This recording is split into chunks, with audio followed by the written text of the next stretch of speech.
Hi hello welcome back to R G tailoring class. ಇವತ್ತು ನೋಡಿ friends, front designer neck, back designer neck ತುಂಬ ಚೆನ್ನಾಗಿರುವಂತಹ ಒಂದು blouse ಫ್ರಂಟಲ್ಲಿ prince cut ಬಂದಿದೆ. ಈ ಬ್ಲೌಸು ನಾನು ಬ್ಯಾಕ್ ಡಿಸೈನ್ ತೋರಿಸ್ತಾ ಇದ್ದೀನಿ. ಇದರ ಫ್ರಂಟ್ ಡಿಸೈನ್ ಅಂದರೆ ಇದೇ ಥರದೇ ಇನ್ನೊಂದು ಫ್ರಂಟ್ ಡಿಸೈನ್ ಮಾಡೋದನ್ನು ಇನ್ನೊಂದು ವಿಡಿಯೋ ಬರುತ್ತೆ.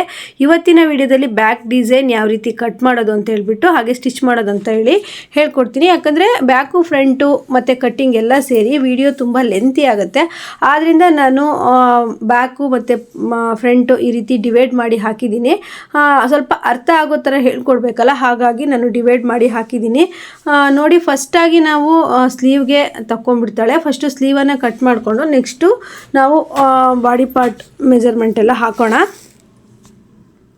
ಫಸ್ಟು ನಾವು ಸ್ಲೀವ್ಗೆ ನೀವು ಕಟ್ ಮಾಡ್ಕೊಳ್ದಿದ್ರೂ ಪರವಾಗಿಲ್ಲ, ಸ್ಲೀವನ್ನು ಇಟ್ಟು ನೋಡಿಕೊಂಡು ಮಾರ್ಕ್ ಹಾಕಿ ಲೈನಿಂಗು ಸಾಕಾಗತ್ತಾ ಅಂತ ನೋಡ್ಕೊಬೋದು ನೀವು. ಹಾಗೆ ಫ್ರೆಂಡ್ಸ್, ಈ ವಿಡಿಯೋನ ಕೊನೆವರೆಗೂ ನೋಡಿ. ತುಂಬ ಟ್ರೆಂಡ್ ಇರೋಂತಹ ಒಂದು ಡಿಸೈನ್ ಅಂತಲೇ ಹೇಳ್ಬೋದು. ಈ ಬ್ಲೌಸ್ಗೆ ಎಷ್ಟು ತೊಗೋಬೇಕು ಅಂತ ನಾನು ವಿಡಿಯೋದಲ್ಲಿ ಹೇಳ್ತೀನಿ. ಹಾಗೆ ನೀವು ನೋಡ್ತಾ ಇರ್ಬೋದು. ಫಸ್ಟು ಸ್ಲೀವನ್ನು ಕಟ್ ಮಾಡಿ ಇಟ್ಕೊಂಡ್ಬಿಡೋಣ. ಹಾಗೆ ಈ ಬ್ಲೌಸ್ ಅಂತೂ ತುಂಬ ಚೆನ್ನಾಗಿ ಬಂದಿತ್ತು. ಕೊನೆಯದಾಗಿ ನೀವು ಸ್ಟಾರ್ಟಿಂಗಲ್ಲೇ ನೋಡಿದ್ದೀರಾ ಬ್ಲೌಸ್ ಹೇಗೆ ಬಂದಿದೆ ಅಂತ ಹೇಳ್ಬಿಟ್ಟು. ಫಸ್ಟು ಮೈ ಉದ್ದ ತೊಗೋಬೇಕು. ಪ್ರಿನ್ಸ್ ಕಟ್ ಆಗಿರೋದ್ರಿಂದ ಮೈ ಉದ್ದ ಎಷ್ಟು ಬಂದಿರುತ್ತೋ, ಈಗ 13.5 ಬಂದರೆ 14.5, 1 ಇಂಚು ಎಕ್ಸ್ಟ್ರಾ ಇಟ್ಕೊಳ್ಳಿ. 14 ಬಂದಿದ್ರೆ 15, ಅದಕ್ಕೆ 1 ಇಂಚ್ 16 ಇಂಚ್ ಈ ಥರ ಎಕ್ಸ್ಟ್ರಾ ಇಟ್ಕೊಳ್ಳಿ. ಫ್ರಂಟಲ್ಲಿ 1 ಇಂಚು. ಹಾಗೆ ಇದು ಡಿಸೈನರ್ ಬ್ಲೌಸ್ ಆಗಿರೋದ್ರಿಂದ ಬ್ಯಾಕಲ್ಲೂ ಸಹಿತ 1 ಇಂಚು ಎಕ್ಸ್ಟ್ರಾ ತೊಗೋಬೇಕು. ನೀವು ಎಷ್ಟೇ ಬ್ಲೌಸು ಉದ್ದ ಬಂದಿರಲಿ, ನೀವು ಮಾರ್ಜಿನ್ 1 ಇಂಚ್ ಬಿಟ್ಟು 1 ಇಂಚು ಎಕ್ಸ್ಟ್ರಾ ಉದ್ದನ ತಗೋಬೇಕಾಗತ್ತೆ. ಈ ಡಿಸೈನರ್ ಬ್ಲೌಸಿಗೆ ತುಂಬ ಚೆನ್ನಾಗಿ ಬರುತ್ತೆ. ಈ ಬ್ಲೌಸ್ ಡಿಸೈನ್ ಈಗ ತುಂಬ ಟ್ರೆಂಡಿಯಲ್ಲಿ ಓಡ್ತಾ ಇದೆ. ಫ್ರಂಟ್ ನೆಕ್ಕು ಹಾಗೆ ಬ್ಯಾಕ್ ನೆಕ್ಕು. ಇದು ಬಂದುಬಿಟ್ಟು ಬ್ಯಾಕ್ ನೆಕ್ ಆಗಿದೆ. ಫ್ರಂಟ್ ನೆಕ್ಕು ನೀವು ಈ ವಿಡಿಯೋ ನೋಡಿ ಲೈಕ್ ಎಷ್ಟು ಬರುತ್ತೆ ಅಂತ ನೋಡಿಬಿಟ್ಟು ನಾನು ವಿಡಿಯೋ ಹಾಕ್ತೀನಿ. ಯಾಕಂದರೆ ನಾವು ನೋಡಿ, ಈಗ ಈ ವಿಡಿಯೋ ಬಂದು 27 ನಿಮಿಷ ಇದೆ. 27 ನಿಮಿಷ ನಾವು ಎಡಿಟಿಂಗು, ವಾಯ್ಸ್ ಓವರು, ಇದು ಸಾಧಾರಣ ಮಾತಲ್ಲ ಫ್ರೆಂಡ್ಸ್. ಆದ್ದರಿಂದ ನೀವು ಸಹಿತ ನನಗೆ ಸಪೋರ್ಟ್ ಮಾಡಿದ್ರೆ, ಅಂದರೆ ನನ್ನ ವೀಡಿಯೋಗಳಿಗೆ ಸಪೋರ್ಟ್ ಮಾಡಿ, ಲೈಕ್ ಮಾಡಿ, ಒಂದು ಕಮೆಂಟ್ಗಳು, ಒಳ್ಳೊಳ್ಳೆ ಕಮೆಂಟ್ಗಳನ್ನು ಹಾಕಿದ್ರಿ ಅಂದರೆ ನಾನು ಇನ್ನು ಮುಂದೆ ಒಳ್ಳೊಳ್ಳೆ ವೀಡಿಯೋಸ್ಗಳನ್ನು ಕೊಡ್ತಾ ಹೋಗ್ತೀನಿ. ಹಾಗೆ ನೋಡ್ತಾ ಇರ್ಬೋದು, ಈಗ ಎದೆ ಸುತ್ತಳತೆ ಮಾರ್ಕ್ ಮಾಡ್ಕೊಂಡ್ವಿ. ಹಾಗೆ ಫ್ರಂಟ್ ಡೀಪು. ಇದು prince cut blouse. Prince cut blouse ನಾನು ತುಂಬ ವೀಡಿಯೋದಲ್ಲಿ ಹಾಕಿದ್ದೀನಿ ಫ್ರೆಂಡ್ಸ್. ಈ ಬ್ಲೌಸು ಬ್ಯಾಕು ಹುಕ್ಸು ಹಾಗೆ ಫ್ರಂಟು ನಾರ್ಮಲ್ಲು, ಅದರಲ್ಲೂ ಸಹಿತ ಡಿಸೈನ್ ಇಟ್ಟಿದೆ. ಫ್ರಂಟಲ್ಲೂ ಸಹಿತ ಮುಂದಿನ ವಿಡಿಯೋದಲ್ಲಿ ನಾನು ಫ್ರಂಟ್ ಡಿಸೈನ್ ತೋರಿಸ್ತೀನಿ. ಈಗ ನೋಡಿ ಮಾರ್ಕ್ ಆಗ್ತಾ ಇರೋದು ಕುತ್ತಿಗೆ ಅಗಲ 4 ಇಂಚು, ಹಾಗೆ ಶೋಲ್ಡರ್ ಬಂದು 3 ಇಂಚು, 2 ಸೇರಿ 7 ಇಂಚ್ ಬರುತ್ತೆ. ಅದನ್ನು ಹಾರ್ಮೋಲಿಗೆ ತಗೊಳ್ಳಿ. ಈ ರೀತಿ ಡಿಸೈನ್ ಬ್ಲೌಸು ಕಟ್ಟಿಂಗ್ ಮಾಡ್ತಿದ್ದೀರಂದರೆ ಹಾರ್ಮೋಲು ಮತ್ತು ಶೋಲ್ಡರು ಮತ್ತು ನೆಕ್ ಅಗಲ ಕಡಿಮೆ ಮಾಡಬೇಡಿ.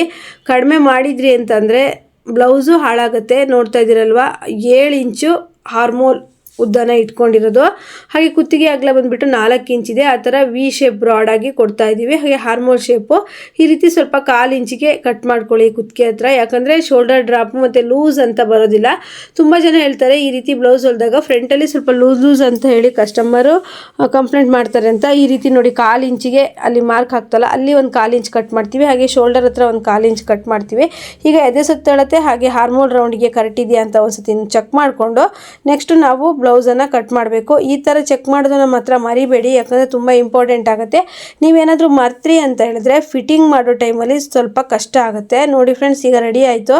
ಈಗ ಪ್ರಿನ್ಸ್ ಕಟ್ ಮಾರ್ಕ್ ಎಲ್ಲ ಮಾಡ್ಕೊಂಡಿದ್ದೀನಿ. ಈಗ ಅಳತೆ ಉದ್ದ ಎಲ್ಲ ಸರಿ ಇದೆಯಾ ಅಂತ ಒಂದ್ಸತಿ ಚೆಕ್ ಮಾಡಿಬಿಟ್ಟು ನೀವು ಕಟ್ ಮಾಡೋದು ಒಳ್ಳೆಯದು. ಯಾಕಂದರೆ ಒಂದು ಕಸ್ಟಮರ್ಗೆ ನೀವು ಬ್ಲೌಸನ್ನು ನೀಟಾಗಿ ಸ್ಟಿಚ್ ಮಾಡಿಕೊಟ್ಟಿಲ್ಲ ಅಂದರೆ ಅವರು 10 ಜನಕ್ಕೆ ಹೇಳ್ತಾರೆ. ಆದ್ದರಿಂದ 2 ಸರಿ ಯೋಚನೆ ಮಾಡಿ ನೀವು ಕಟ್ಟಿಂಗ್ ಮಾಡಿ ಹಾಗೆ ಸ್ಟಿಚಿಂಗ್ ಮಾಡಿ. ನೋಡಿ, ಬಿಗಿನರ್ಸ್ ಅಂತೂ ನಾನು ಹೇಳ್ತೀನಿ, ಬಿಗಿನರ್ಸ್ ಅಂತೂ ತುಂಬಾ ಯೋಚನೆ ಮಾಡಿ ಕಟ್ ಮಾಡಬೇಕು. ಯಾಕಂದರೆ ನೀವು ಕಸ್ಟಮರ್ ಬಟ್ಟೆ ಮೇಲೆ ಟ್ರೈ ಮಾಡಬೇಡಿ. ಈ ಡಿಸೈನ್ ಇಷ್ಟ ಆಗುತ್ತೆ ಅಂತ ಅಂದರೆ ನೀವು ನಿಮಗೆ ಒಂದು ಬ್ಲೌಸನ್ನು ಸ್ಟಿಚ್ ಮಾಡಿಕೊಂಡು ನೆಕ್ಸ್ಟು ನಿಮಗೆ ಓಕೆ ಅನಿಸಿದರೆ, ಕಸ್ಟಮರಿಗೆ ಮಾಡಿ ಕೊಡಬೇಕು, ಸ್ಟಿಚ್ ಮಾಡಿ ಕೊಡಬೇಕು ಅಂತ ಅನಿಸಿದ್ರೆ ನೀವು ಸ್ಟಿಚ್ ಮಾಡಿ ಕೊಡ್ಬೋದು. ಆಯಿತಾ? ಫಸ್ಟು ನೀವು ಸ್ಟಿಚ್ ಮಾಡಿ ಫಿಟ್ಟಿಂಗ್ ನೋಡಿ ಏನೆಲ್ಲ ತಪ್ಪು ಮಾಡಿದ್ದೀನಿ, ಮಿಸ್ಟೇಕ್ ಮಾಡಿದ್ದೀನಿ ಈ ಬ್ಲೌಸಲ್ಲಿ ಅಂತ ತಿಳ್ಕೊಂಡು ನೀವು ಕಸ್ಟಮರ್ಗೆ ಟ್ರೈ ಮಾಡ್ಬೋದು.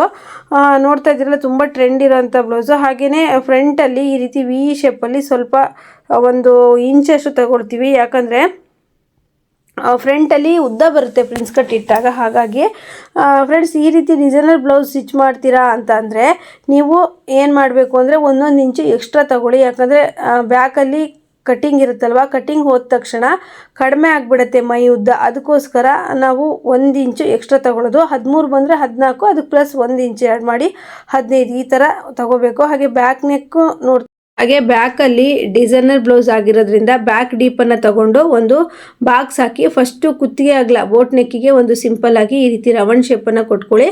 ಈಗ ಮೇಯ್ನಾಗಿ ನಾವು ಬ್ಯಾಕ್ ಡಿಸೈನಿಗೆ ಈ ರೀತಿ ಅಂದರೆ ಒಂದು ಚೌಕ ಹಾಕಿದ್ರ ಮೇಲೆ ಈ ರೀತಿ ಒಂದು ಕ್ರಾಸ್ ಆಗಿ ಒಂದು ಮಾರ್ಕ್ ಮಾಡ್ಕೊಳ್ಳಿ. ಇದು ಕಟ್ಟಿಂಗಿಗೆ ಹೋಗುತ್ತೆ, ಕಟ್ಟಿಂಗ್ ಬರುತ್ತೆ. ಇಲ್ಲಿಂದ ಒಂದು ರೌಂಡ್ ಶೇಪು ಈ ರೀತಿ ಕಟ್ ಮಾಡ್ಕೊಬೇಕು. ನೋಡಿ ಅರ್ಥ ಆಯಿತು ಅಂದ್ಕೊಳ್ತೀನಿ. ನೋಡಿ ಅಲ್ಲಿಂದ ಫುಲ್ ಈ ರೀತಿ ಕ್ರಾಸ್ ಆಗಿ ಸ್ಕೇಲಲ್ಲಿ ಎಳೆದ್ಬಿಟ್ಟು ಹಾಗೆ ರೌಂಡ್ ಮಾರ್ಕ್ ಸಹ ಮಾಡ್ಕೋಬೇಕು. ಆಗ ಆ ರೀತಿ ಮಾಡೋದ್ರಿಂದ ನಮಗೆ ಮತ್ತೆ ಪ್ಯಾಚ್ ಅಪ್ ಬ್ಲೌಸ್ ಅಲ್ವಾ ಇದು, patch work blouse, sorry friends, ಆ ರೀತಿ ಬ್ಲೌಸಿಗೆ ಕರೆಕ್ಟಾಗಿ ಬರುತ್ತೆ. ನೋಡಿ ಕುತ್ತಿಗೆ ಅಗಲನ ಕಟ್ ಮಾಡಿಕೊಂಡು ಹಾಗೆ ಇಲ್ಲೂ ಸಹಿತ ವಿ ಶೇಪ್ ಕೊಟ್ಟಿರೋದನ್ನು ಕಟ್ ಮಾಡಿ ನೋಡ್ತಾ ಇರ್ಬೋದು ಯಾವ ರೀತಿ ಅಂತೇಳಿ. ಕಟ್ ಮಾಡಿ ನೀವಿನ್ನು ಬ್ಲೌಸ್ ಹೊಲಿಯೋದಕ್ಕೆ ಸ್ಟಾರ್ಟ್ ಮಾಡ್ಬೋದು. ಹಾಗೆ ಫ್ರೆಂಡ್ಸ್, ಹೊಸ ನೆಕ್ಕು ನೀವು ಏನಾದರೂ ಟ್ರೈ ಮಾಡುವಾಗ 2 ಸರಿ ಯೋಚನೆ ಮಾಡಿ ಕಟ್ ಮಾಡಿ. ಯಾಕಂದರೆ ಕಟ್ಟಿಂಗ್ ಆದಮೇಲೆ ಮತ್ತೆ ಏನು ಮಾಡೋದಕ್ಕೆ ಬರಲ್ಲ. ಕಾಸ್ಟ್ಲಿ ಸೀರೆಗಳನ್ನು ಕಸ್ಟಮರ್ ಕೊಟ್ಟಾಗ ನೀವು ಕಟ್ಟಿಂಗನ್ನು ಯೋಚನೆ ಮಾಡದೆ ಕಟ್ ಮಾಡಿದಾಗ ಏನಾದರೂ ತಪ್ಪಾದರೆ ಅದನ್ನು ಸರಿ ಮಾಡೋದು ತುಂಬ ಕಷ್ಟ ಆಗಿರುತ್ತೆ. ನೋಡಿ ಈಗ ನಾವು ಮೇನ್ ಫ್ಯಾಬ್ರಿಕನ್ನು ಕಟ್ಟಿಂಗ್ ಏನು ಮಾಡ್ದೇ ಕಟ್ಟಿಂಗ್ ಮಾಡಿರುವಂಥ ಲೈನಿಂಗನ್ನು ಮೇನ್ ಫ್ಯಾಬ್ರಿಕ್ ಮೇಲೆ ಇಟ್ಟು ನೋಡ್ಕೊಳ್ತಾ ಇದ್ದೀವಿ. ಯಾಕಂದರೆ ನಾವು ಬಟ್ಟೆ ಕಡಿಮೆ ಆಗುತ್ತೋ, ಬಟ್ಟೆ ಎಲ್ಲ ಸರಿ ಆಗುತ್ತೋ ಪ್ಯಾಟ್ರನ್ ಬ್ಲೌಸ್ ಹೊಲಿಯೋದಕ್ಕೆ ಅಂತೇಳ್ಬಿಟ್ಟು ನಾವು ನೋಡ್ಕೋಬೇಕು. ಯಾಕಂದರೆ ಒಳ್ಳೊಳ್ಳೆ ಸೀರೆ ಬ್ಲೌಸ್ಗಳನ್ನು ಕೊಟ್ಟಿರ್ತಾರೆ. ನಾವು ಒಂದ್ಸಲಿ ಬ್ಲೌಸನ್ನು ಹಾಳು ಮಾಡಿಕೊಟ್ರೆ ಎಲ್ಲ ಕಸ್ಟಮರು ಸುಮ್ಮನೆ ಇರೋದಿಲ್ಲ. ಯಾಕಂದರೆ ಕೆಲವು ಕಸ್ಟಮರ್ ತುಂಬಾ ಜಗಳ ಮಾಡ್ತಾರೆ. ಹಾಗಾಗಿ ನೋಡಿಕೊಂಡು ನೀಟಾಗಿ ನೋಡಿಕೊಂಡು ನಿಮಗೆ ಕರೆಕ್ಟ್ ಅನಿಸಿದ್ರೆ ಮಾತ್ರ ಕಟ್ಟಿಂಗ್ ಮಾಡಿ ಸ್ಟಿಚ್ ಮಾಡಿ. 2 ಸರಿ ಯೋಚನೆ ಮಾಡಿ. ನೋಡಿ ಇಲ್ಲಿಂದ ಈ ರೀತಿ ಕಟ್ ಮಾಡ್ಕೊಬೇಕು. ಇಲ್ಲಿ ಪ್ಯಾಚ್ ವರ್ಕ್ ಬ್ಲೌಸ್ ಆಗಿರುತ್ತೆ. ತುಂಬ ಚೆನ್ನಾಗಿ ಬಂದಿತ್ತು ಬ್ಲೌಸು. ಹಾಗೆಯೇ ಸ್ವಲ್ಪ ಫಸ್ಟಿಗೆ ಟ್ರೈ ಮಾಡೋರಿಗೆ ಸ್ವಲ್ಪ ಕಷ್ಟ ಅನಿಸ್ಬೋದು, ಆದರೆ ಈಸಿ ಇದೆ, ಏನೂ ಇಲ್ಲ. ಕ್ಯಾನ್ವಾಸ್ ಹಾಕ್ಬಿಟ್ಟು ಸ್ಕ್ಯಾಲಪ್ ಡಿಸೈನ್ ವಿ ಶೇಪಲ್ಲಿ ಕೊಡೋದು, ಅದು ಸ್ವಲ್ಪ ಈಸಿ ಮೆಥಡಲ್ಲಿ ಹೇಳ್ಕೊಡೋಣ ಅಂತ ಈ ರೀತಿ ಟ್ರೈ ಮಾಡಿದ್ವಿ. ಇದರಲ್ಲಿ ನೋಡ್ಬೋದು ಫ್ರಂಟ್ ಪಾರ್ಟನ್ನು ಸಹಿತ ಕಟ್ಟಿಂಗ್ ಮಾಡಿ ಇಟ್ಕೊಳ್ತಾ ಇದ್ದೀವಿ. ಈ ಹಾಗೆ ಫಸ್ಟು ಲೈನಿಂಗ್ ಕಟ್ ಮಾಡಿ ಇಟ್ಕೊಂಡ್ರೆ ಮೇನ್ ಫ್ಯಾಬ್ರಿಕ್ ಮೇಲೆ ಇಟ್ಟು ನೋಡಿಕೊಂಡು ನಾವು ಒಂದು ಐಡಿಯಾ ಮಾಡಿಕೊಂಡು ಕಟ್ಟಿಂಗ್ ಮಾಡ್ಬೋದು. ಮೇನ್ ಫ್ಯಾಬ್ರಿಕನ್ನೇ ಕಟ್ ಮಾಡಿದ್ರೆ ಬ್ಲೌಸ್ ಏನಾದರೂ ತಪ್ಪಾದರೆ ಸರಿ ಮಾಡೋದಕ್ಕೆ ಬರೋದಿಲ್ಲ. ಕಸ್ಟಮರ್ಗೆ ಬೇರೆ ಸೀರೆನೇ ತಂದು ಕೊಡಬೇಕಾಗತ್ತೆ, ಇಲ್ಲಾಂದರೆ ಅಮೌಂಟೇ ಕೊಡಬೇಕಾಗತ್ತೆ. ಆದ್ದರಿಂದ ಬಿಗಿನರ್ಸ್ ಕಲಿತಿರೋರಿಗೆ ನಾನು ಪ್ರತಿಯೊಬ್ಬರಿಗೂ ಇದನ್ನೇ ಹೇಳೋದು ಪ್ರತಿ ವಿಡಿಯೋದಲ್ಲೂ, ಏನಂತಂದರೆ ನೀವು ನಿಮ್ಮ ಬ್ಲೌಸ್ಗೆ ಟ್ರೈ ಮಾಡಿ. ನಿಮಗೆ ಕರೆಕ್ಟ್ ಅನಿಸಿದ್ರೆ ಮಾತ್ರ ನೀವು ಕಸ್ಟಮರಿಗೆ ಈ ರೀತಿ ಎಲ್ಲ ಟ್ರೈ ಮಾಡಿ ಕೊಡಿ. ಯಾಕಂದರೆ ಕಾಸ್ಟ್ಲಿ ಸೀರೆಗಳನ್ನು ಹಾಳು ಮಾಡಿಬಿಟ್ಟಾಗ ಕಸ್ಟಮರು ಯಾರೇ ಆದರೂ ಸಹಿತ ನಮಗೆ ಬೈತಾರೆ. ಆದ್ದರಿಂದ ನೀವು ಸ್ವಲ್ಪ ಜಾಗ್ರತೆಯಿಂದ ನನಗೆ ಸ್ಟಿಚ್ ಮಾಡೋಕ್ಕೆ ಬರುತ್ತೆ ಪರವಾಗಿಲ್ಲ ಅಂತ ಹೇಳಿದ್ರೆ ನೀವು ಆರಾಮಾಗಿ ಸ್ಟಿಚ್ ಮಾಡಿ, ಏನು ಭಯ ಇಲ್ಲ. ನೋಡಿ ಈ ರೀತಿ ಲೈನಿಂಗು ಮತ್ತು ಮೇನ್ ಫ್ಯಾಬ್ರಿಕ್ ಮೇಲೆ ಇಟ್ಕೊಂಡು ಲೈನಿಂಗ್ ಎಲ್ಲ ಅಟ್ಯಾಚ್ ಮಾಡ್ಕೊಳ್ಳೋಣ. ಫಸ್ಟು ಲೈನಿಂಗ್ ಎಲ್ಲ ಅಟ್ಯಾಚ್ ಮಾಡಿಕೊಂಡ್ರೆ ನೆಕ್ಸ್ಟು ತುಂಬ ಈಸಿ ಆಗುತ್ತೆ. ನೋಡ್ತಾ ಇದ್ದೀರಲ್ಲ, ಲೈನಿಂಗ್ ಫಸ್ಟು ಈ ಥರ ಅಟ್ಯಾಚ್ ಮಾಡ್ಕೊಳ್ಳಿ. ಇದು ಫ್ರೆಂಡ್ಸ್ ಬ್ಯಾಕ್ ನೆಕ್ ಮಾತ್ರ ಇರುತ್ತೆ, ಆದರೆ ಕಟ್ಟಿಂಗ್ ಬ್ಯಾಕು ಫ್ರಂಟು ಎರಡೂ ಸಹ ತೋರಿಸಿದ್ದೀನಿ. ಇದು ಈಗ ಬಂದುಬಿಟ್ಟು ಬ್ಯಾಕ್ ನೆಕ್ ಇರುತ್ತೆ. ನೆಕ್ಸ್ಟ್ ವಿಡಿಯೋದಲ್ಲಿ ಫ್ರಂಟ್ ನೆಕ್ ಡಿಸೈನ್ ಮಾಡೋದಿರುತ್ತೆ. ವಿಡಿಯೋ ತುಂಬ ಮಾಡಿಟ್ಕೊಂಡಿದ್ದೀನಿ. ನಿಮ್ಮ ಲೈಕು, ಕಮೆಂಟು, ನಿಮ್ಮ ಒಂದು ಸಪೋರ್ಟು ನೋಡಿಬಿಟ್ಟು ನಾನು ಅಪ್ಲೋಡ್ ಮಾಡ್ತೀನಿ. ಯಾಕಂದರೆ ವಿಡಿಯೋ ಹಾಕಿಬಿಟ್ಟು ಯಾರೂ ನೋಡಿಲ್ಲ ಅಂದರೆ ನಾವು ಇಷ್ಟೊಂದು ಹೊತ್ತು ವಿಡಿಯೋ ಮಾಡಿ ಎಡಿಟ್ ಮಾಡಿ ಹಾಕಿರೋದು ಸುಮ್ಮನೆ ವೇಸ್ಟ್ ಅನಿಸುತ್ತೆ. ನೋಡಿ ಫ್ರೆಂಡ್ಸ್, ಈಗ ಸ್ಲೀವು ಎಲ್ಲ ಕಟ್ ಮಾಡ್ಕೊಂಡಾಯಿತು. ಇದು ಬಂದುಬಿಟ್ಟು ಫ್ರಂಟ್ ಪಾರ್ಟಲ್ಲಿ ಕಟ್ಟಿಂಗ್ ಮಾಡ್ತಾ ಇದ್ದಾಳೆ. ಆದರೆ ಈ ಸ್ಯಾರಿ ಕಾಂಬಿನೇಷನ್ ತುಂಬ ಚೆನ್ನಾಗಿತ್ತು. ಆರೆಂಜ್ ಆ್ಯಂಡ್ ಪರ್ಪಲ್ಲು ತುಂಬ ಇಷ್ಟ ಆಯಿತು ನನಗೂ ಸಹ ಸೀರೆ. ನೋಡಿ ಈಗ ನಾವು ಈ ರೀತಿ ಒಂದೊಂದು ಪೀಸನ್ನು ಇಟ್ಕೊಂಡು ಸ್ಟಿಚ್ ಮಾಡ್ಕೊಬೇಕು. ಸ್ಟಿಚ್ ಮಾಡಬೇಕಾದ್ರೂ ಸ್ವಲ್ಪ ತಪ್ಪಾದರೂ ಸಹಿತ ಸ್ಟಿಚ್ಚನ್ನು ತೆಗೆದುಬಿಟ್ಟು ಮತ್ತೆ ಹೊಲಿಬೋದು. ಆದರೆ ಕಟ್ಟಿಂಗ್ ಮಾಡುವಾಗ ಮಾತ್ರ ಯಾವುದೇ ಕಾರಣಕ್ಕೂ ವ್ಯತ್ಯಾಸ ಮಾಡಬೇಡಿ. ಕಟ್ಟಿಂಗನ್ನು ನೀಟಾಗಿ ನೋಡಿಕೊಂಡು ನೀವು ಡಿಸೈನನ್ನು ಸ್ಟಿಚ್ ಮಾಡಿ. ನೋಡ್ತಾ ಇದ್ದೀರಲ್ಲ, ನಾನು ಈ ಕಟ್ಟಿಂಗ್ ಮಾಡಿರೋಂಥ ಬ್ಯಾಕ್ ಪಾರ್ಟಲ್ಲೆಲ್ಲ ಸಹಿತ ಲೈನಿಂಗನ್ನು ಅಟ್ಯಾಚ್ ಮಾಡಿಸ್ತಾ ಇದ್ದೀನಿ. ನೋಡಿ ಈ ರೀತಿ ನೀಟಾಗಿ ಎಲ್ಲೂ ಸಹ ಬಟ್ಟೆ ಸುಕ್ಕಬರ್ದಿರೋ ಹಾಗೆ ಅಟ್ಯಾಚ್ ಮಾಡಿ ಲೈನಿಂಗ್ ಎಲ್ಲ ಅಟ್ಯಾಚ್ ಮಾಡಿದ್ರ ಮೇಲೆ ಈ ಸ್ಯಾರಿ ಬ್ಲೌಸಲ್ಲಿ ಬಾರ್ಡರ್ ಬಂದಿದೆ. ಬಾರ್ಡರ್ ತೆಗೆದುಬಿಟ್ಟು ಸ್ಕ್ಯಾಲಪ್ ಡಿಸೈನ್ ಯಾವ ರೀತಿ ಮಾಡೋದು ಅಂತ ಈ ವಿಡಿಯೋದಲ್ಲಿ ಹೇಳ್ತೀನಿ. ವಿಡಿಯೋ ಸ್ಕಿಪ್ ಮಾಡದೆ ಪೂರ್ತಿಯಾಗಿ ನೋಡಿ. ಫಸ್ಟು ಈಗ ಫ್ರಂಟ್ ಪಾರ್ಟೆಲ್ಲ ಸ್ಟಿಚ್ ಮಾಡ್ತಾ ಇರೋದು, ಬಟ್ಟೆ ಇಟ್ಕೊಂಡು ನೋಡ್ಕೊಳ್ತಾ ಇದ್ದಾರೆ. ಅಕಸ್ಮಾತ್ ಬಟ್ಟೆ ಸಾಕಾಗಿಲ್ಲ ಅಂದರೆ ಪ್ಯಾಚ್ ವರ್ಕ್ ಆಗಿಬಿಡುತ್ತೆ. ನೋಡ್ತಾ ಇದ್ದೀರಲ್ವಾ, ನೋಡಿ ಈ ರೀತಿ ಲೈನಿಂಗನ್ನು ಮೇನ್ ಫ್ಯಾಬ್ರಿಕ್ ಮೇಲೆ ಇಟ್ಬಿಟ್ಟು ನೀಟಾಗಿ ಎಲ್ಲೂ ಸಹ ಸುಕ್ಕಬಾರ್ದೇ ಇರೋ ಹಾಗೆ ಸ್ಟಿಚ್ ಮಾಡ್ಕೊಳ್ಳಿ. ನೀವು ಈ ಬ್ಲೌಸಲ್ಲಿ ಏನಾದರೂ ಕನ್ಫ್ಯೂಷನ್ ಇದ್ದರೆ ನೀವು ಕಮೆಂಟ್ ಮಾಡ್ಬೋದು. ಇದು ಡಿಸೈನರ್ ಪ್ಯಾಟ್ರನ್ ಬ್ಲೌಸ್ ಆಗಿರುತ್ತೆ. ನೋಡ್ತಾ ಇದ್ದೀರಲ್ಲ, ಬ್ಯಾಕಲ್ಲಿ ನಾವು ನೆಕ್ಕನ್ನು ಕಟ್ ಮಾಡಿಕೊಂಡು ಈ ರೀತಿ ಹೊಲ್ಕೋಬೇಕು. ನೀವು ಉಲ್ಟಾ ಹಾಕಿದ್ರೂ ಬರುತ್ತೆ, ಇಲ್ಲಾಂದರೆ ಈ ರೀತಿ ಸ್ಟಿಚ್ ಮಾಡಿಕೊಂಡ್ರೂ ಬರುತ್ತೆ. ತುಂಬ ಈಸಿಯಾಗಿದೆ. ಈಸಿ ಸ್ಟೆಪ್ಪಲ್ಲಿ ಹೇಳ್ಕೊಡೋಣ ಅಂದ್ಬಿಟ್ಟು ನಾನು ಈ ವಿಡಿಯೋನ ಮಾಡ್ತಾ ಇರೋದು. ನೋಡಿ, ಈಗ ನಮಗೆ ಮೇಯ್ನಾಗಿ ಬೇಕಾಗಿರೋದು ಕ್ಯಾನ್ವಾಸ್ ಪೇಪರಿಂದ ಡಿಸೈನ್ ಮಾಡುವಂಥದ್ದು. ನೀವು ಈ ರೀತಿ ಡಿಸೈನ್ಗಳನ್ನು ಮಾಡಬೇಕು ಅಂತಂದರೆ ಕ್ಯಾನ್ವಾಸನ್ನು ರೆಗ್ಯುಲರಾಗಿ ತಂದಿಟ್ಕೊಳ್ಳಿ. ಯಾಕಂದರೆ ಕ್ಯಾನ್ವಾಸ್ ಇಲ್ಲದೆ ಈ ರೀತಿ ಡಿಸೈನನ್ನು ಟ್ರೈ ಮಾಡ್ತೀನಿ ಅಂದರೆ ನೀವು ಟ್ರೈ ಮಾಡೋದಕ್ಕೂ ಸಮೇತನೂ ಬರೋದಿಲ್ಲ. ಆದ್ದರಿಂದ ನಾ ಹೇಳೋದೇನು ಅಂದರೆ, ನೀವು ಕ್ಯಾನ್ವಾಸ್ ಹಾಕಿಯೇ ಈ ರೀತಿ ಡಿಸೈನರ್ ಬ್ಲೌಸ್ಗಳನ್ನು ಸ್ಟಿಚ್ ಮಾಡಿ, ಆಗ ತುಂಬ ಚೆನ್ನಾಗಿ ಬರುತ್ತೆ. ನೋಡಿ, ಈ ರೀತಿ ಫಸ್ಟ್ ಒಂದು 2 ಸೈಡಲ್ಲೂ ನಾವು ಡಿಸೈನ್ ಕೊಡಬೇಕಲ್ಲ, ಈ ರೀತಿ ಎಷ್ಟು ಉದ್ದ ಬೇಕು ನಮಗೆ ಬ್ಲೌಸಿಗೆ ಒಂದು ಸತಿ ನೋಡಿಕೊಂಡು ಅಳತೆ ಮಾಡಿಕೊಂಡು ಈ ರೀತಿ ಹಾಕ್ಕೊಳ್ಳಿ. ಯಾಕಂದರೆ ಕ್ಯಾನ್ವಾಸ್ ಈಗ ಪ್ರತಿಯೊಂದು ಬ್ಲೌಸಿಗೂ ಯೂಸ್ ಮಾಡ್ತಾ ಇರೋದ್ರಿಂದ ಕ್ಯಾನ್ವಾಸ್ ಸುಮ್ಮನೆ ವೇಸ್ಟ್ ಮಾಡೋದು ಬೇಡ. ಎಷ್ಟು ಬೇಕೋ ಅಷ್ಟೇ ನೋಡಿಕೊಂಡು ನಾವು ಸ್ಕ್ಯಾಲಪ್ ಡಿಸೈನ್ ಹಾಕಬೇಕು. 2 ಇಂಚಿಗೂ ಸಹಿತ ನೀವು ಸ್ಕ್ಯಾಲಪ್ ಡಿಸೈನನ್ನು ಮಾರ್ಕ್ ಮಾಡ್ಬೋದು. ಇಲ್ಲಾಂದರೆ ನಿಮ್ಗೆ ಇನ್ನೂ ಬ್ರಾಡ್ ಬೇಕು ಅಂದರೆ ಇನ್ನೂ ಸಹ ತೊಗೋಬೋದು. ಅಥವಾ ನಂಗೆ ಚಿಕ್ಕದಾಗಿ ಸ್ಕ್ಯಾಲಪ್ ಡಿಸೈನ್ ಇಟ್ಕೊಳ್ತೀನಿ ಅಂದರೂ ಅದನ್ನು ಮಾಡ್ಬೋದು. ನೋಡ್ತಾ ಇದ್ದೀರಲ್ಲ, ಕ್ಯಾನ್ವಾಸ್ ಪೇಪರಿಗೆ ಅಂದರೆ ನೀಟಾಗಿ 2 ಸೈಡಲ್ಲೂ ಬೇಕಲ್ಲ, ಒಂದೇ ಕರೆಕ್ಟಾಗಿ ಬರಬೇಕಲ್ಲ. ಹಾಗಾಗಿ ಗುಂಡ್ಪಿನ್ನನ್ನು ಹಾಕ್ಕೊಂಡು ನೀಟಾಗಿ ಸ್ಕ್ಯಾಲಪ್ ಡಿಸೈನನ್ನು ಮಾಡಬೇಕಾಗತ್ತೆ. ಈಗ ಟೇಪಲ್ಲಿ ನಾವು 1 ಇಂಚಿಗೆ ಹೈಟಿಗೆ ಮಾರ್ಕ್ ಮಾಡಿಕೊಂಡು ನೆಕ್ಸ್ಟು 2 ಇಂಚಿಗೂ ಸಹಿತ ಸ್ಕ್ಯಾಲಪ್ ಕೊಡೋದಕ್ಕೆ ಮಾರ್ಕ್ ಹಾಕ್ಕೊಬೇಕು. ನೋಡಿ, ಈ ರೀತಿ ಸ್ಕೇಲಿಂದ ನೀಟಾಗಿ ಎಳೀರಿ. ನಂತರ ನೀವು ಅಳತೆ ಮಾಡ್ಕೊಳ್ಳಿ, ಬ್ಯಾಕಲ್ಲಿ ಉದ್ದ ಎಷ್ಟಿದೆ, ಎಷ್ಟು ಸ್ಕ್ಯಾಲಪ್ ಬೇಕು ಅಂತೇಳಿ ಅಳತೆ ಮಾಡಿಕೊಂಡು ಸ್ಕ್ಯಾಲಪ್ ಹಾಕಿ. ನಿಮಗೆ ತುಂಬ ದೊಡ್ಡ ಸ್ಕ್ಯಾಲಪ್ ಬೇಕಿದ್ರೂ ಸಹಿತ ಸ್ಕೇಲೆಲ್ಲ ಸಿಗುತ್ತೆ, ಅದರಲ್ಲಿ ಹಾಕ್ಬೋದು. ಇಲ್ಲಿ ಇವಳು ವಿಕ್ಸ್ ಮುಚ್ಚಳ ಇಟ್ಕೊಂಡು ಬಿಟ್ಟಿದ್ದಾರೆ ಸ್ಕ್ಯಾಲಪ್ ಡಿಸೈನ್ ಮಾಡೋದಕ್ಕೆ. ಅದು ತುಂಬ ಚೆನ್ನಾಗಾಗುತ್ತೆ, ಕರೆಕ್ಟು ಅಳತೆ ಬರುತ್ತೆ ಅಂತ. ನೀವು ಈ ಥರ ವಿಕ್ಸು ಮುಚ್ಚಳ ಅಥವಾ ಬೇರೆ ಇನ್ಯಾವುದಾದ್ರೂ ಮುಚ್ಚಳ ಅಥವಾ ಒಂದು ರಟ್ಟಲ್ಲಿ ನೀವು ಈ ಶೇಪನ್ನು ಕಟ್ ಮಾಡಿಕೊಂಡು ಇಟ್ಕೊಳ್ಳೋದು, ಆ ರೀತಿ ಮಾಡಿದ್ರೂ ಸಹಿತ ಬರುತ್ತೆ. ರಟ್ಟಲ್ಲಿ ಕಟ್ ಮಾಡಿ ಇಟ್ಕೊಳ್ಳಿ, ಅದು ತೊಂದರೆ ಇಲ್ಲ. ಆದರೆ ಇನ್ನೂ ಲೋಟ ಆ ರೀತಿ ದೊಡ್ಡ ವಸ್ತುಗಳಾದರೆ ಸ್ಕ್ಯಾಲಪ್ ಡಿಸೈನ್ ಚೆನ್ನಾಗಿ ಬರಲ್ಲ. 2 ಇಂಚಿಗೆ ಗ್ಯಾಪಲ್ಲಿ ಈ ರೀತಿ ಸ್ಕ್ಯಾಲಪ್ ಡಿಸೈನನ್ನು ಹಾಕ್ಕೊಬೇಕು. ನೋಡ್ತಾ ಇದ್ದೀರಲ್ವಾ,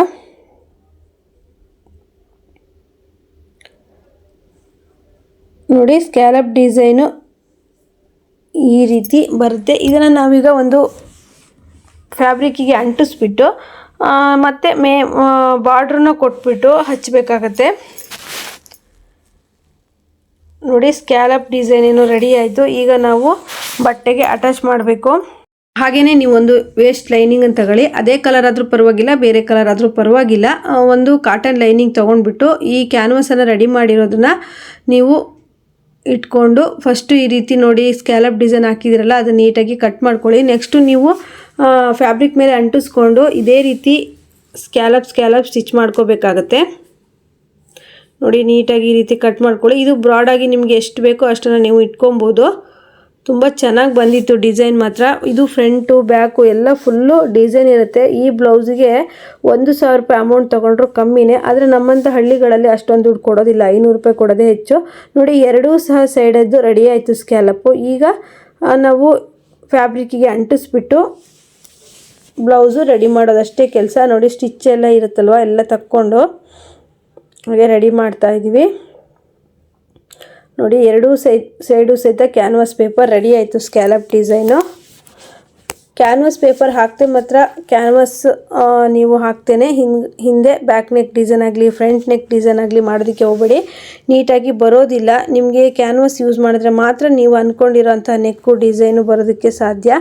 ಪೇಪರ್ ಕ್ಯಾನ್ವಾಸ್ ಅಂತ ಅಂದರೆ ಪೇಪರ್ ಕ್ಯಾನ್ವಾಸ್ ಮೇನ್ ಫ್ಯಾಬ್ರಿಕ್ಕು ಮತ್ತು ಲೈನಿಂಗನ್ನು ನೀವು ಅಟ್ಯಾಚ್ ಮಾಡಿ ಸ್ಟಿಚ್ ಮಾಡ್ಕೊಂಡಿರ್ತೀರಲ್ಲ, ಅದ್ರ ಮೇಲೆ ಈ ಸ್ಕ್ಯಾಲಪ್ ಡಿಸೈನ್ ಅಂಟಿಸ್ಕೊಂಡಿರೋದನ್ನು ನೀವು ಇಟ್ಬಿಟ್ಟು ನೀಟಾಗಿ ನೋಡಿಕೊಂಡು ಸ್ಕ್ಯಾಲಪ್ ಎಲ್ಲಿದೆಯೋ ಅದ್ರ ಮೇಲೇ ನಿಧಾನವಾಗಿ ಸ್ಟಿಚ್ ಮಾಡ್ಕೊಬೇಕು. ನಿಮಗೆ ಕಷ್ಟ ಅನಿಸಿದ್ರೆ ಒಂದು ಸ್ಟಿಚ್ಚನ್ನು ಹಾಕೊಂಬಿಡಿ, ಅಂದರೆ ಲೈನಿಂಗು ಮೇನ್ ಫ್ಯಾಬ್ರಿಕ್ಕು ಬಟ್ಟೆ ಇದೆಯಲ್ಲ ಕೆಳಗೆ ಅದ್ರ ಮೇಲೆ. ಇಲ್ಲ ಅಂದರೆ ನೀವು ಈ ರೀತಿ ಗುಂಡ್ ಪಿನ್ನನ್ನು ಹಾಕೊಳ್ಳಿ. ಬಿಗಿನರ್ಸ್ ಆದರೆ ಒಂದು 4 ಗುಂಡ್ ಪಿನ್ ಹಾಕ್ಕೊಂಡು ನೀಟಾಗಿ ಸ್ಕ್ಯಾಲಪ್ ಎಲ್ಲಿ ಬಂದಿದೆ ಅಲ್ಲೇ ಇಟ್ಕೊಂಡು ಸ್ಟಿಚ್ ಮಾಡ್ಕೊಳ್ಳಿ. ಯಾಕಂದರೆ ಸ್ವಲ್ಪ ಮಿಸ್ಟೇಕ್ ಆದರೂ ಸಹಿತ ಬ್ಲೌಸು ಫಿನಿಶಿಂಗ್ ಹೋಗ್ಬಿಡತ್ತೆ. ಮತ್ತು ಮುಖ್ಯವಾಗಿ ಐರನ್ ಮಾಡ್ಕೊಳ್ಳಿ. ಸ್ಕ್ಯಾಲಪ್ ಡಿಸೈನ್ ಈ ರೀತಿ ಕೊಟ್ಟಾದ ತಕ್ಷಣ ನೀಟಾಗಿ ಎಲ್ಲಿ ಬಂದಿದೆ ಸ್ಕ್ಯಾಲಪ್ ಡಿಸೈನು ಅದ್ರ ಮೇಲೇ ಸ್ಟಿಚ್ ಹಾಕ್ಕೊಂಡು ನೀವು ಉಲ್ಟಾ ಮಾಡ್ಕೊಬೇಕು. ನೋಡಿ ನಾನು ಸ್ಕ್ಯಾಲಪ್ ಡಿಸೈನ್ ಕೊಡ್ತಾ ಇರೋದ್ರಲ್ಲಿ ಲೈನಿಂಗು ಮತ್ತು ಮೇನ್ ಫ್ಯಾಬ್ರಿಕ್ ಹಾಕಿ ಹೊಲಿದಿದೆ. ಅದರ ಲೈನಿಂಗ್ ಮೇಲೆ ಇಟ್ಕೊಂಡು ಸ್ಟಿಚ್ ಮಾಡ್ತಿದ್ದೆ. ಅದನ್ನೀಗ ಉಲ್ಟಾ ಮಾಡಿದಾಗ ಮೇನ್ ಫ್ಯಾಬ್ರಿಕ್ ಮೇಲೆ ಡಿಸೈನ್ ಬರುತ್ತೆ. ಕನ್ಫ್ಯೂಸ್ ಮಾಡ್ಕೊಂಬಿಡಿ. ನೋಡಿ ಈ ರೀತಿ ಕೊಡಿ, ಎರಡೂ ಸೈಡಲ್ಲೂ ಇದೇ ರೀತಿ ಕೊಡಿ. ಅಂದರೆ ಈ ಸ್ಕ್ಯಾಲಪ್ ಅನ್ನೋದು ತುದಿಗೆ ಬರಬೇಕು. ಈ ರೀತಿ ತುದಿಗೆ ಬಂದಾಗ ಸ್ಕ್ಯಾಲಪ್ ಚೆನ್ನಾಗಿ ಬರುತ್ತೆ. ಕನ್ಫ್ಯೂಸ್ ಮಾಡಿಕೊಂಡು ನೀವು ಉಲ್ಟಾ ಹಚ್ಬಿಡಿ. ಅಂದರೆ ಸ್ಕ್ಯಾಲಪ್ ಕೆಳಗಡೆ ಅಂದರೆ ಕ್ಯಾನ್ವಾಸ್ ಬಟ್ಟೆ ಕೆಳಗಡೆ ಇರೋದು ಮೇನ್ ಫ್ಯಾಬ್ರಿಕ್ಕು ಮತ್ತು ಲೈನಿಂಗು. ಈಗ ಚಿಕ್ಕ ಚಿಕ್ಕದಾಗಿ ಕಟ್ಸ್ ಹಾಕ್ಕೊಂಡು ನೀವು ಉಲ್ಟಾ ಫೋಲ್ಡ್ ಮಾಡಿ ಅಟ್ಯಾಚ್ ಮಾಡಬೇಕಾಗತ್ತೆ. ಎರಡೂ ಸೈಡಲ್ಲೂ ನೀವು ಅದೇ ರೀತಿ ಅಂಟಿಸ್ಕೊಳ್ಳಿ. ನೋಡಿ ನೀವು ನೋಡ್ತಾ ಇರ್ಬೋದು ಲೈನಿಂಗು ಹಾಗೆ ಮೇನ್ ಫ್ಯಾಬ್ರಿಕ್ಕು ಮತ್ತು ಕ್ಯಾನ್ವಾಸ್ ಮೂರನ್ನು ಇಟ್ಬಿಟ್ಟು ಯಾವ ರೀತಿ ಸ್ಟಿಚ್ ಮಾಡ್ಕೊಳ್ಳೋದಂತ. ಈ ರೀತಿ ಸ್ಟಿಚ್ ಮಾಡೋದಕ್ಕಿಂತ ಮುಂಚೆ ನೀಟಾಗಿ ಜೋಡಿಸ್ಕೊಂಡು ಗುಂಡ್ ಪಿನ್ನನ್ನು ಹಾಕ್ಕೊಂಡ್ರೆ ನೀಟಾಗಿ ಬರುತ್ತೆ. ಮುಖ್ಯವಾಗಿ ಗುಂಡ್ ಪಿನ್ ಬೇಕು. ನೋಡಿ ನಂತರ ಸ್ಕ್ಯಾಲಪ್ ಎಲ್ಲಿದೆಯೋ ಅಲ್ಲೇ ಸ್ಟಿಚ್ ಮಾಡಿಕೊಂಡು ಉಲ್ಟಾ ಫೋಲ್ಡ್ ಮಾಡಿ. ಇದು ತಪ್ಪಾಯಿತು ನೋಡಿ. ಈಗ ಲೈನಿಂಗ್ ಮೇಲೆ ಇಟ್ಕೊಬೇಕು. ಅದೇ ರೀತಿ ಕನ್ಫ್ಯೂಸ್ ಮಾಡ್ಕೊಬೇಡಿ ಅಂತ ನಾನು ವಿಡಿಯೋದಲ್ಲಿ ಇಟ್ಟಿದ್ದೀನಿ. ಈ ರೀತಿ ಕನ್ಫ್ಯೂಸ್ ಮಾಡಿಕೊಂಡು ಮೇನ್ ಫ್ಯಾಬ್ರಿಕ್ ಮೇಲೆ ನೀವು ಕೊಟ್ಟಾಗ ತಪ್ಪಾಗುತ್ತೆ. ಅಲ್ಲಿ ಸರಿ ಮಾಡಿ ಇಟ್ಲು ನೀವು ನೋಡ್ತಾ ಇರ್ಬೋದು. ಲೈನಿಂಗ್ ಮೇಲೆ ಇಟ್ಟು ಹೊಲ್ಕೊಂಡು ಉಲ್ಟಾ ಫೋಲ್ಡ್ ಮಾಡಬೇಕು. ಮೇನ್ ಫ್ಯಾಬ್ರಿಕ್ ಮೇಲೆ ಈ ಸ್ಕ್ಯಾಲಪ್ ಡಿಸೈನು ಬರಬೇಕು. ನೀವು ಹೊಲಿಯುವಾಗ ಮಿಸ್ಟೇಕ್ ಮಾಡಿದ್ರೆ ಹೊಲದೆಲ್ಲ ಕಟ್ಟಿಂಗ್ ಆದಮೇಲೆ ಏನು ಮಾಡೋದಕ್ಕೂ ಬರಲ್ಲ. ಅದಕ್ಕಿಂತ ಮುಂಚೆನೇ ಕರೆಕ್ಟಾಗಿ ನೋಡಿಕೊಂಡು ಸ್ಟಿಚ್ ಮಾಡಬೇಕು. ಇಲ್ಲಿ ನೀವು ನೋಡ್ತಾ ಇರ್ಬೋದು ಯಾಸ್ಮಿನ್ ಸಹ ಉಲ್ಟಾ ಇಟ್ಟು ಹೊಲಿಯೋದಕ್ಕೆ ಟ್ರೈ ಮಾಡಿದ್ಲು, ಮತ್ತೆ ಸರಿ ಮಾಡಿದ್ಲು. ನೋಡಿ ಈ ರೀತಿ ಆದಮೇಲೆ ಸ್ಕ್ಯಾಲಪ್ ಡಿಸೈನ್ ಅನ್ನೋದು ಈ ರೀತಿ ಬರುತ್ತೆ. ಮೇನ್ ಫ್ಯಾಬ್ರಿಕ್ ಮೇಲೆ ಈ ರೀತಿ ಬರಬೇಕು. ಆಗ ನೀಟಾಗಿ ಚೆನ್ನಾಗಿ ಬರುತ್ತೆ.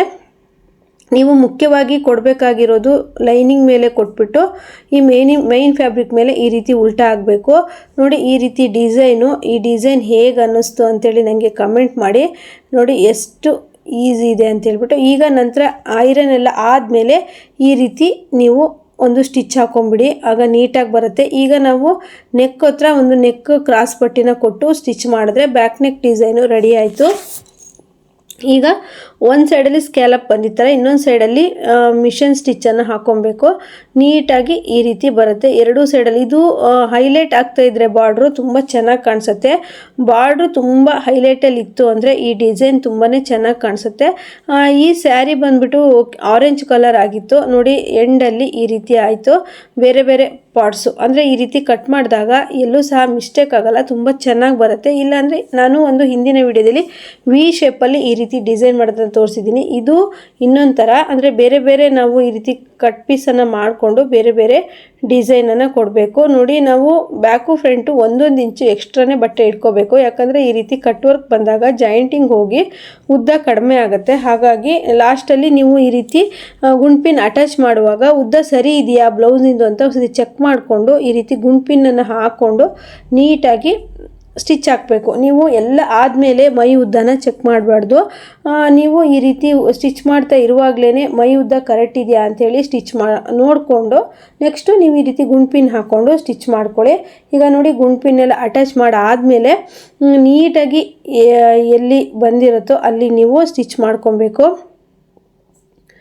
ಹಾಗೆ ಬ್ಲೌಸು ಫುಲ್ಲು ಸ್ಟಿಚ್ ಆದಮೇಲೆ ತುಂಬ ಚೆನ್ನಾಗಾಗಿತ್ತು ಫ್ರೆಂಡ್ಸ್. ಇದರ ಫ್ರಂಟ್ ಪಾರ್ಟ್ ಅಂದರೆ ಸ್ಕ್ಯಾಲಪ್ ಡಿಸೈನೇ ಸ್ಟಿಚ್ ಮಾಡೋದು ಇನ್ನೊಂದು ವಿಡಿಯೋ ಇದೆ.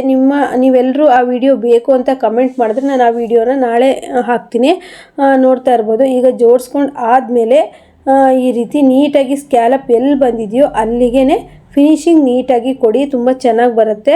ಹಾಗೆ ಈ ಡಿಸೈನ್ ಬ್ಲೌಸ್ ನಿಮ್ಗೆ ಹೇಗೆ ಅನ್ನಿಸ್ತು ಅಂತ ಕಮೆಂಟ್ ಮಾಡಿ. ಹಾಗೆ ನಾನು ಸಹಿತ ನಾಳಿನ ವಿಡಿಯೋದಲ್ಲಿ ಕಸ್ಟಮರಿಗೆ ಕೊಟ್ಟ ಮೇಲೆ ಈ ಬ್ಲೌಸು ಏನಂದ್ರು ಅಂತ ಸಹಿತ ತಿಳಿಸ್ತೀನಿ. ನೀವು ಈ ಥರ ಬ್ಲೌಸನ್ನು ಸ್ಟಿಚ್ ಮಾಡಿದ್ರೆ 500 ರೂಪಾಯಿ ಕಮ್ಮಿ ತಗೋಬೇಡಿ. ಅಂದರೆ ದೊಡ್ಡ ದೊಡ್ಡ ಸಿಟಿಗಳಲ್ಲಿ 1000 ರೂಪಾಯಿ ಇದೆ ಈ ಥರ ಬ್ಲೌಸಿಗೆ, ಆದರೆ ನಮ್ಮಂಥ ಹಳ್ಳಿಗಳಲ್ಲಿ ಕೊಡೋದಿಲ್ಲ.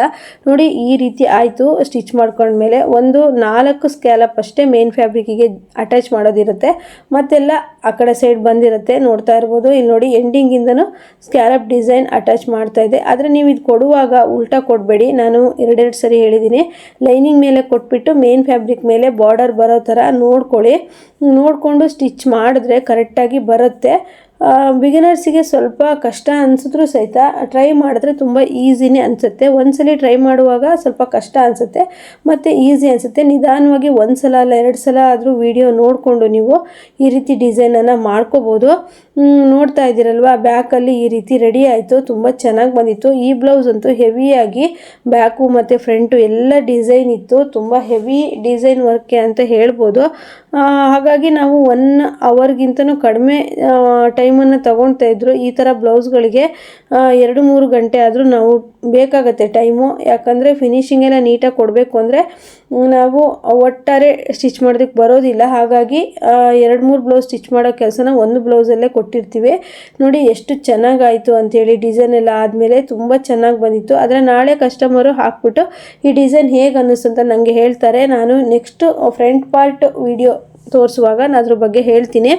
ನೋಡಿ, ಬ್ಯಾಕ್ ಪಾರ್ಟ್ ಒಂದೇ ವಿಡಿಯೋ ಹಾಕಿದ್ರೂ ಇಷ್ಟು ಹೊತ್ತು ಲೆಂತಿ ಆಗಿದೆ. ಹಾಗೆ ಬ್ಯಾಕು ಫ್ರಂಟು ಸ್ಟಿಚ್ಚಿಂಗು ಕಟ್ಟಿಂಗು ಅಂತೇಳಿ ವಿಡಿಯೋ ತುಂಬ ಲೆಂತಿ ಆಗುತ್ತೆ, ನೋಡೋದಿಲ್ಲ. ಹಾಗಾಗಿ ನಾನು ನಾಳಿನ ವಿಡಿಯೋದಲ್ಲಿ ನಿಮಗೆ ಫ್ರಂಟಲ್ಲಿ ಡಿಸೈನ್ ಯಾವ ರೀತಿ ಸ್ಟಿಚ್ ಮಾಡೋದು, ಸ್ಕ್ಯಾಲಪ್ ಡಿಸೈನ್ ಅಂತ ಹೇಳ್ಕೊಡ್ತೀನಿ. ತುಂಬ ಚೆನ್ನಾಗಿ ಬಂದಿದೆ ಅದು ಸಹಿತ. ಬ್ಲೌಸ್ ಅಂತೂ ಲಾಸ್ಟಲ್ಲಿ ತುಂಬ ಚೆನ್ನಾಗಾಗಿತ್ತು ಬ್ಲೌಸು. ನೋಡಿ, ಇಲ್ಲೊಂದು ಗುಂಡಿ ಬರುತ್ತೆ. ಗುಂಡಿ ಅಂತೂ ಸಖತ್ತಾಗಿ ಕಾಣ್ತಾ ಇತ್ತು. ಲಾಸ್ಟ್ ಎಂಡಲ್ಲಿ ಈ ರೀತಿ ಆಗಿತ್ತು. ಫ್ರಂಟು ಪ್ರಿನ್ಸ್ ಕಟ್ಟು, ಹಾಗೆ ಬ್ಯಾಕು ಬೋಟ್ ನೆಕ್ಕಲ್ಲಿ ಸ್ಕ್ಯಾಲಪ್ ಡಿಸೈನು. ಹಾಗೆ ಫ್ರೆಂಡ್ಸ್, ನಾನು ಫ್ರಂಟ್ ನೆಕ್ ತೋರಿಸ್ತೀನಿ ಅಂದರೆ ಇದೇ ರೀತಿ ಇನ್ನೊಂದು ಬ್ಲೌಸ್ಗೆ ಸ್ಕ್ಯಾಲಪ್ ಡಿಸೈನ್ ಮಾಡಿ ಹೊಲಿದಿದೆ. ಆ ಬ್ಲೌಸ್ದು ನೇರಳೆ ಕಲರೇನೆ, ಅದ್ರ ಬ್ಲೌಸ್ ಡಿಸೈನ್ನ ನಾಳೆ ವಿಡಿಯೋದಲ್ಲಿ ತೋರಿಸ್ತೀನಿ. ಇದು ಬರೀ ವಿ ಶೇಪ್ ಇಟ್ಟಿತ್ತು, ಬ್ಯಾಕಲ್ಲಿ ಮಾತ್ರ ಸ್ಕ್ಯಾಲಪ್ ಆ ರೀತಿ ಡಿಸೈನ್ ಕೊಟ್ಟಿತ್ತು. ಈ ವಿಡಿಯೋದಲ್ಲಿ ಈ ಬ್ಲೌಸ್ ನಿಮಗೆ ಏನು ಅನ್ನಿಸ್ತು ಅಂತ ಕಮೆಂಟ್ ಮಾಡಿ. ಹಾಗೆ ನೆಕ್ಸ್ಟ್ ವಿಡಿಯೋದೊಂದಿಗೆ ಮತ್ತೆ ಬರ್ತೀನಿ. ಬ್ಲೌಸ್ ಇಷ್ಟ ಆದರೆ ಲೈಕ್ ಮಾಡೋದನ್ನು ಮರಿಬೇಡಿ. ಏನಾದರೂ ಕನ್ಫ್ಯೂಸ್ ಇದ್ರೂ ಸಹಿತ ಕೇಳೋದನ್ನು ಮರಿಬೇಡಿ. ನಿಮ್ಮ ಕಮೆಂಟಿಗೆ ನಾನು ಯಾವಾಗಲೂ ಉತ್ತರ ಕೊಡ್ತೀವಿ, ಇಲ್ಲಾಂದರೆ ವಿಡಿಯೋದಲ್ಲಾದರೂ ಉತ್ತರ ಕೊಡ್ತೀನಿ. ಹಾಗೆ ವಿಡಿಯೋ ಇಷ್ಟ ಆದರೆ ಲೈಕ್ ಮಾಡೋದನ್ನು ಮರಿಬೇಡಿ ಪ್ಲೀಸ್. ನಿಮ್ಮ ಹತ್ರ ಕೇಳೋದು ನಾನು ಒಂದೇ ಒಂದು ಲೈಕು ಅಂತ ಹೇಳ್ತಾ ಈ ವಿಡಿಯೋನ ಇಲ್ಲಿಗೆ ಮುಗಿಸ್ತಾ ಇದ್ದೀನಿ. ಎಲ್ಲರೂ ಸಹಿತ ಈ ರೀತಿ ಬ್ಲೌಸನ್ನು ಟ್ರೈ ಮಾಡಿ ನನಗೆ ಕಮೆಂಟ್ ಮಾಡಿ. ನಾವು ಸಹ ಟ್ರೈ ಮಾಡಿದ್ದೀವಿ, ಚೆನ್ನಾಗಿ ಬಂತು ಅಂತ ಹೇಳ್ಬಿಟ್ಟು. ನೋಡಿ, ಫ್ರಂಟಲ್ಲಿ ವಿ ಶೇಪ್ ಬ್ಲೌಸನ್ನ ಹೊಲಿದಿರೋದು, ಇನ್ನೊಂದು ಬ್ಲೌಸ್ಗೆ ಸ್ಕ್ಯಾಲಪ್ ಡಿಸೈನ್ ಹೊಲಿದಿದ್ದೀನಿ. ಅದನ್ನು ನಾಳೆ ವಿಡಿಯೋದಲ್ಲಿ ನಿಮಗೆ ಹಾಕ್ತೀನಿ. ನೋಡಿ, ಇದು ನೀವು ಕುತ್ತಿಗೆ ಅಗಲ 4 ಇಂಚು ತಗೊಂಡು ಸ್ಟಿಚ್ ಮಾಡಿ. ಅಂದರೆ ನೀವು ಶೋಲ್ಡರಲ್ಲಿ ಮತ್ತು ಕುತ್ತಿಗೆ ಹತ್ರ ಒಂದು 1/4 ಇಂಚು ಕಟ್ ಮಾಡಿದ್ರೆ ಕರೆಕ್ಟಾಗಿ ಬರುತ್ತೆ. ಫ್ರೆಂಡ್ಸ್, ಇಷ್ಟು ಇವತ್ತಿನ ವಿಡಿಯೋ ಆಗಿತ್ತು. ನಾಳಿನ ವಿಡಿಯೋದಲ್ಲಿ ಮತ್ತೆ ಬರ್ತೀನಿ. ಎಲ್ರಿಗೂ ಬಾಯ್.